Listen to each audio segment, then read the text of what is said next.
Do ponto de vista da política capituladora, a política de abaixar a cabeça diante dos ataques, tem sido a regra em todo esse processo, né? Um aspecto, né, que tem sido bastante discutido por vários setores aí.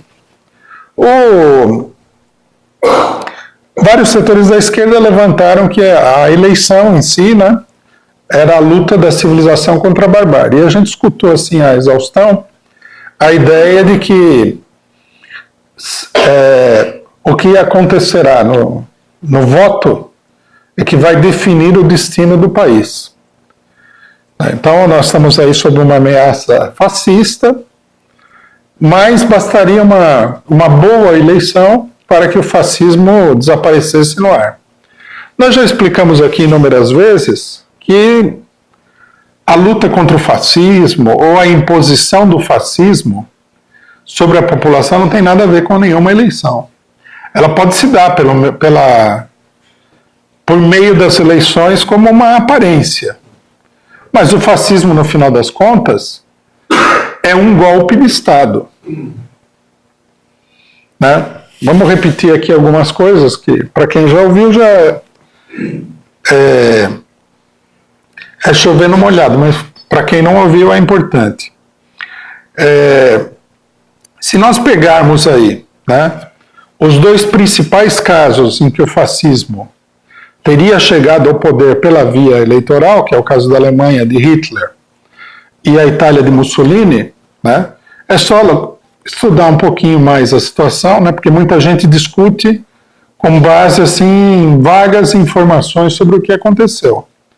Nós vamos entender que, na realidade, quando a burguesia italiana, né, a partir da Marcha sobre Roma, que já foi uma espécie de tentativa de golpe de Estado, os fascistas chamaram uma grande manifestação em Roma, né, que eles denominaram Marcha sobre Roma, para pressionar o governo, né, para que o Mussolini fosse escolhido pelo rei como primeiro-ministro. Derrubaram o governo, escolheram o Mussolini como primeiro-ministro. A marcha foi uma marcha relativamente grande, mas foi mais a própria marcha, que seria uma espécie de golpe de Estado, foi mais uma aparência do que a realidade. Mas serviu como pretexto para o rei da Itália chamar o Mussolini para ser primeiro-ministro. Como primeiro-ministro, o que ele fez? Ele convocou eleições. Nessas eleições, ele convocou eleições em aliança com os partidos tradicionais, porque isso aí é de praxe, né? É o que o pessoal está chamando aí de Frente Democrática. A Frente Democrática estava aliada com Mussolini, né? Como primeiro-ministro, ele e os partidos conservadores da burguesia, partidos tradicionais da burguesia, convocaram novas eleições, que foram eleições manipuladas e fraudadas, sem falar na violência contra os adversários eleitorais, em particular a social-democracia italiana, e aí eles obtiveram uma maioria, né? A bancada fascista cresceu muito nas eleições, e em aliança com a direita dominaram completamente o parlamento, e a partir daí foi se desenvolvendo gradualmente o golpe de Estado. Não foi uma coisa automática nem nada, mas a escolha do Mussolini como premier, como primeiro-ministro, foi o início de um golpe de Estado. Isso que é preciso entender. E, portanto, né, a ideia de que o Mussolini poderia ter sido derrotado por uma eleição, etc. e tal, é uma ideia sem sentido, né? A burguesia escolheu Mussolini para esmagar o movimento operário. Então, a ideia de que o fascismo seria derrotado pela eleição é uma ideia besta. Vamos supor que, nesse momento aqui, houvesse uma reviravolta muito grande e o Haddad ganhasse a eleição. Isso significa que toda a burguesia que derrubou a Dilma, etc. e tal, iria se submeter pacificamente? Lógico que não, a luta iria continuar, iria até se agravar, num certo sentido, né? Com Hitler aconteceu a mesma coisa, né? Muita gente diria que Hitler foi eleito. Ele não foi eleito. Ele na eleição de 1933, ele foi o partido nazista, foi o partido que mais teve votos, mas era uma minoria. Teve 30 e tantos % dos votos. Ele não ganhou a eleição nesse sentido, não ganhou maioria no parlamento nem nada. Isso daí é uma ideia equivocada que a maioria das pessoas tem sobre a ascensão do nazismo. Como na Alemanha era uma república, né? O presidente da república, que era um antigo militar, ultradireitista também, até simpatizante, numa certa medida, do fascismo, que era o Hindenburg, chamou o Hitler para ser primeiro-ministro.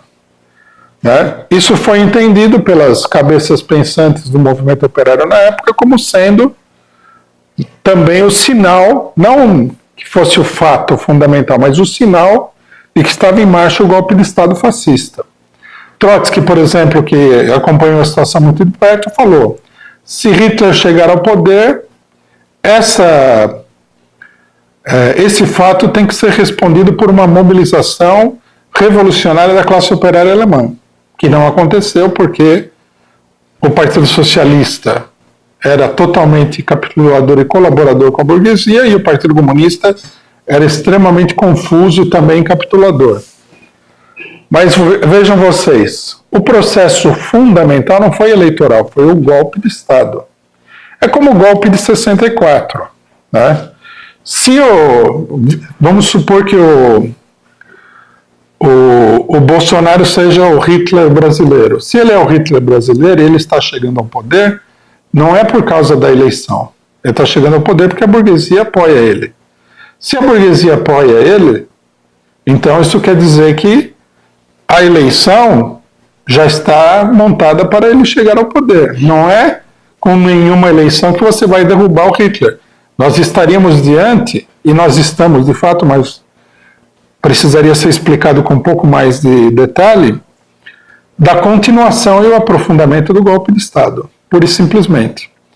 É como se nós estivéssemos diante do golpe militar de 1964. O que você vai fazer diante do golpe militar? Chamar eleições? Qualquer um pode perceber que é uma proposta meio besta essa daí. Né? Então, as eleições não são uma arma para combater nenhum fascismo. Né? Bom, mas qual é o X do problema? Finalmente, qual que é a questão Bolsonaro? Né? Bolsonaro é o Hitler brasileiro? Hoje, na Folha de São Paulo, né, foi publicada uma matéria por um articulista que sempre fala um monte de coisas, um direitista que fala muita coisa confusa. Aí ele fala o seguinte, que o Bolsonaro, ele não é o Hitler brasileiro porque ele é um mero populista medíocre. Daí ele tira uma frase estranha, meio difícil de entender, que é o seguinte: Hitler só teve um, populistas medíocres foram muitos. Né? Se ele quer dizer que um governo estilo Hitler só teve um, ele precisaria revisar os livros de história, né? E ele vai descobrir que o número de ditaduras fascistas no mundo é muito superior a uma. Né? E, segundo lugar, também o Bolsonaro não precisaria ser um Hitler para meter medo em todo mundo. Se ele fosse um Garrastazu Médici, já é bastante assustador, você entendeu? Né? Tem, além do governo tipo Hitler, você tem o governo tipo Pinochet, você tem o Rafael Videla. Tem muitas personagens sinistras na história mundial. Mas o problema é o seguinte: Bolsonaro é o Hitler brasileiro? O problema não é o Bolsonaro em si. O problema é a burguesia. Onde é que a burguesia está indo com a candidatura Bolsonaro? Esse é o problema-chave. Se o Bolsonaro quer ser o Hitler, quer ser o Pinochet, quer ser a Madre Teresa de Calcutá, isso em grande medida é irrelevante. Né? O que é relevante é o que é que as forças da burguesia querem, e o que elas, mais é importante ainda do que aquilo que elas querem, é o que elas podem efetivamente fazer. Essas são as duas questões-chave. né? É um problema, portanto, de forças sociais, não de indivíduos. O que nós vimos na eleição é que a burguesia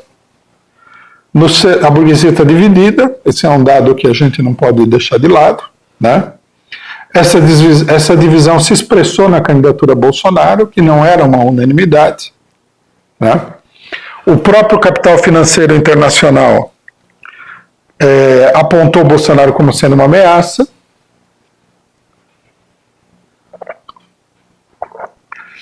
Mas, né, o setor da burguesia que não apoiava Bolsonaro não conseguiu impor a sua vontade. Não é a primeira vez que esse setor é derrotado dentro da política nacional. Vocês devem se lembrar que num dado momento, dentro depois do golpe, né, foi lançada uma campanha para derrubar o governo Temer. E essa campanha não conseguiu a unidade da burguesia. A própria Globo lançou essa campanha e foi obrigada a recuar, né, com os escândalos da JBS e tudo mais. Eles foram obrigados a recuar. Quer dizer que uma questão chave para levar adiante qualquer tipo de plano é saber se a burguesia estará unificada de fato em torno daqueles planos. No momento, o que nós podemos ver é que a burguesia não está unificada em torno dos planos bolsonaristas, né? De um modo geral, né, eu não diria que a burguesia se opõe a nenhum plano do Bolsonaro, porque isso aí seria uma ingenuidade, né? Mas ela olha com receio a aplicação de determinados planos. Esse é um dado da situação, que é um dado um pouco complexo de avaliar, mas ele é uma realidade, né? Então, quer dizer, o Bolsonaro, para ser o Hitler brasileiro, ele precisaria que a burguesia brasileira no fundamental e a burguesia internacional tivessem dado uma guinada para posições, para implantar, não para posições, mas para a implantação de um regime de tipo fascista no Brasil. Isso não parece que está definido de forma nenhuma nesse momento, né? Logicamente que isso não quer dizer que o governo Bolsonaro vai ser um governo democrático nem nada do gênero. Mas nós temos que esperar o desenvolvimento da situação. Por que a burguesia escolheu o Bolsonaro? A burguesia escolheu o Bolsonaro porque, primeiro, o Bolsonaro se dispõe a aplicar no fundamental os planos econômicos e políticos da burguesia, né?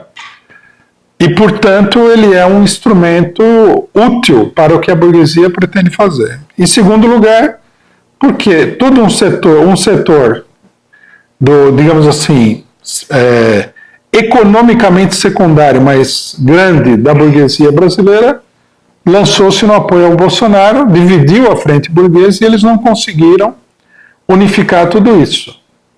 Nós temos que entender, né, é uma coisa muito importante, que na estrutura de classes da maioria dos países do mundo hoje, predomina um setor da burguesia, que é um setor muito poderoso economicamente, mas que é muito pequeno também, que é o grande capital financeiro, bancos e indústrias ligadas aos bancos.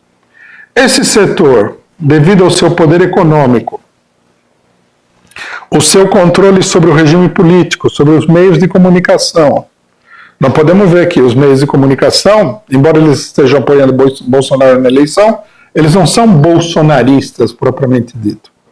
Eles estão apoiando Bolsonaro por uma questão de conveniência política. Da mesma maneira que os principais meios de comunicação norte-americanos não são e não foram a favor do Trump na eleição do Trump, né? Então, esse setor controla os meios de comunicação e tem uma série de recursos. Mas para efetivamente controlar um regime, como é o regime brasileiro, controlar uma parcela do povo, ele precisa dos setores inferiores da burguesia e da classe média, que são muito maiores do que ele em termos numéricos, né? A ruptura que foi provocada a partir do golpe, a partir da campanha que a própria burguesia imperialista fez contra o PT, uma campanha de características totalmente fascistas e anticomunistas, eles não conseguiram efetivamente disciplinar esses setores. Por isso que o Bolsonaro acabou sendo escolhido. Os políticos mais tradicionais da burguesia têm pouco apoio popular, né? E a burguesia olhou e falou, bom, quem sabe se o Bolsonaro, aparecendo como uma pessoa que recebeu aí o batismo das urnas, etc. e tal, seja capaz de levar adiante determinados planos, né? Por isso ele foi escolhido. Bom, o que significa isso? Significa que não há nenhuma ameaça, como diz a imprensa burguesa, que ele vai governar, que é preciso controlá-lo, né? A revista The Economist, que havia se colocado contra o Bolsonaro, falado que ele era uma ameaça, agora mudou um pouco o tom, diante da situação inevitável, e falou o seguinte, que o Bolsonaro é ruim, ele tem o seu lado bom, que é o programa econômico dele, né? Mas ele é ruim e cabe ao judiciário, à imprensa, etc. e tal, controlar o Bolsonaro. Né? Quer dizer, a burguesia está na política de controlar o Bolsonaro. Primeiramente, a gente não deve ficar muito esperançoso com isso, porque o que significa controlar o Bolsonaro? Logicamente que nós já vimos durante o golpe o crescimento das características ditatoriais do regime político. Com o Bolsonaro isso aí inevitavelmente vai aumentar. Até que ponto é difícil de saber. Né? Mas o controle do Bolsonaro não vai transformar o Bolsonaro num democrata de forma nenhuma, nem vai transformar o regime que vem se tornando uma ditadura num regime democrático. Isso daí está totalmente descartado. O que a gente precisaria, né, procurar entender se até onde vai o desenvolvimento do autoritarismo, nesse caso aqui. Essa é uma questão.